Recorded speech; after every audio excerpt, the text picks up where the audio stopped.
Let's be clear, you've been deceived your whole life. You were taught that forgiveness is a virtue, that letting go of offense is a noble act, that forgetting betrayals is a path to inner peace. You were raised to be docile, to accept wounds with a forced smile while inside you bleed out. But the truth is different, much harsher, much more uncomfortable. Forgiveness does not strengthen you, it weakens you. Think about it. How many times have you forgiven only to receive the same stab in the back again? How many times have you let go, only to be betrayed again? Each act of forgiveness erodes you, makes you vulnerable. It's not strength, it's naivety disguised as virtue, the excuse the weak use to justify falling for the same tricks. Memory, on the other hand, is your armor. It's the dagger hidden under your sleeve. Remembering every offense, every betrayal, every poisonous word is what keeps you awake, what turns you into a strategist. Memory allows you to anticipate, prevents you from tripping over the same stone twice. Blind compassion leaves you defenseless. Memory protects you. It's the foundation of resilience. We live in a world that rewards cunning and punishes naivety. The naive fall repeatedly because they cling to the fantasy that everyone deserves endless second chances. But the real world is a silent battlefield. Those who survive are those who don't forget, those who learn, who mentally record every stab, not to wallow in pain, but to sharpen their own defenses and strategies. What's the point of forgiving someone who sees your compassion as a license to abuse you again? Unconditional forgiveness is an open door to continued exploitation. Opportunists feed off those who forget. Society tells you to forgive, to heal. It's a convenient lie hiding the fear of facing the truth. Not everyone deserves your mercy. Some wounds must hurt because that pain is the lesson that saves you next time. Some betrayals cannot be forgotten because remembering them keeps you firm when deception knocks again. But listen carefully.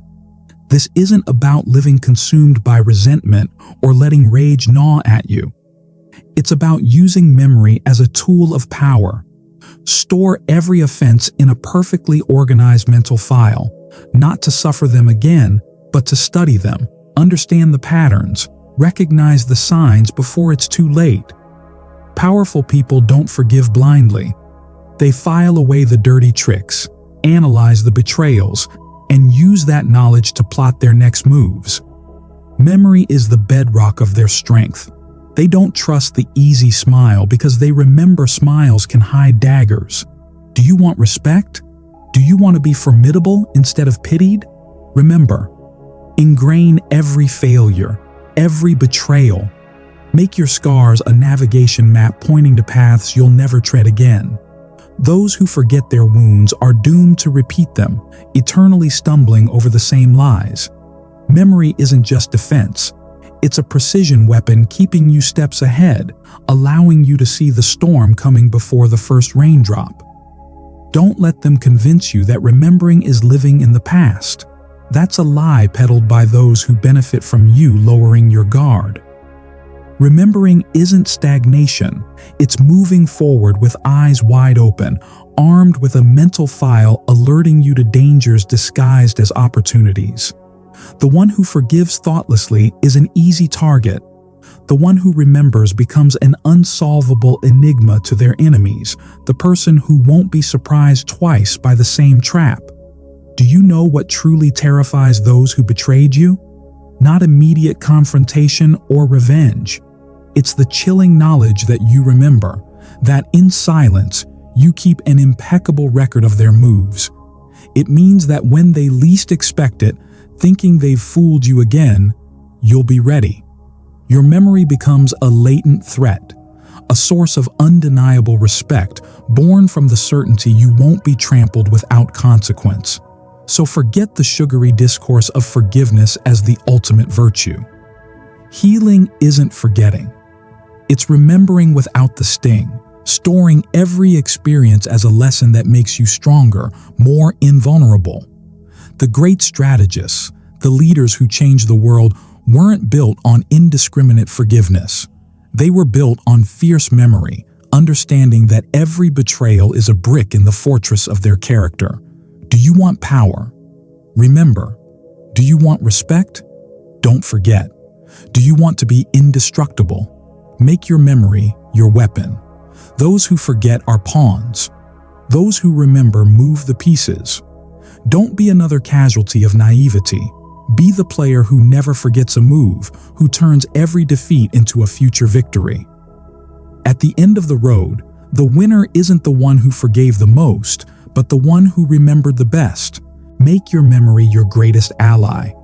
Turn every betrayal into knowledge, every offense into strength, every scar into a shield, and walk through life with the certainty that no matter how many times they try to bring you down, as long as you remember, they can never destroy you. And remember this because it's crucial. Memory is not only survival, it's mastery. It's absolute power. It's the ability to anticipate, to protect yourself, to govern your destiny without depending on the mercy of others. So don't forgive out of habit. Don't forget for comfort. Always remember, because those who remember are the ones who, in the end, write history. And here is where most never look. Memory not only protects you from falling into other people's traps, but if you know how to use it well, it elevates you. It makes you more than just a player in the game. It transforms you into the silent reference that no one dares underestimate. Because there's something that most forget, ironically. Those who remember also become the collective memory of others. Look, true power doesn't only lie in acting. It lies in being remembered as someone not to be taken lightly. When you are the person who doesn't forget, when your responses aren't immediate but are accurate, others start mentally writing a record about you. And that record becomes legend, a warning, an obligatory respect. It's curious how human psychology works. People fear more the one who doesn't react immediately than the one who explodes right away. The one who explodes is predictable, manageable, easy to provoke, and easy to calm. But the one who stays silent, the one who remembers in silence, becomes a mystery. And what is not understood is respected, or feared, or both. There lies your hidden power, in the ability to record every detail and let others know, not just suspect it, feel it, that when they look at you, even without saying a word, they sense that you don't forget, that every offense is filed away in your mind like a debt-pending payment. Not necessarily in a violent way. I'm not talking about primitive revenge. I'm talking about strategic justice. Because you don't need to settle scores immediately for people to stay on guard. The most effective threat is the one that hovers in the air, the one that is never announced with fanfare but whose shadow is constant. Those who forget don't cast shadows. Those who remember cast a shadow so long that others walk carefully even under the sun. And it's not just power over others. It's also mastery over yourself. Remembering keeps you firm. It connects you with your unbreakable principles because forgetting not only erases offenses, it also erases the lessons that once saved you. When you forget, you become malleable, shapeable, a leaf in the wind of circumstances. Memory is the backbone of your character, the glue of your identity.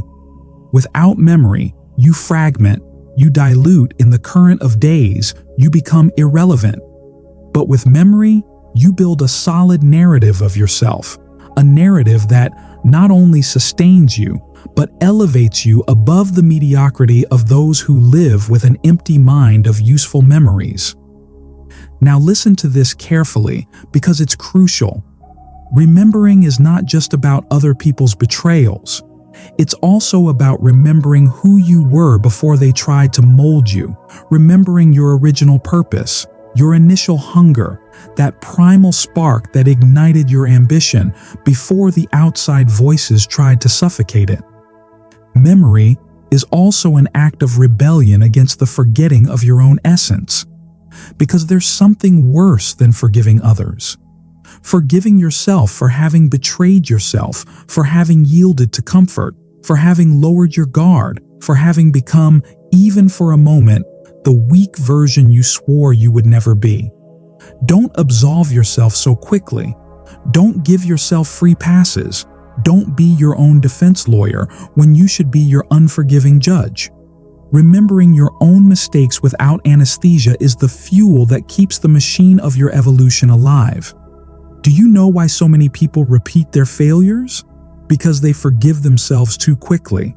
Because they forget the discomfort of pain, the humiliation of the fall. They convince themselves that the best thing is to turn the page, as if burning the past were a way to start anew. But burning the past only leaves you without a map. The true map of progress is in the ashes you keep, not in the ones you destroy. When you remember your missteps with brutal clarity, you don't become a slave to the past. You become the architect of a fortified future, because every well-remembered mistake becomes a solid brick that strengthens your path.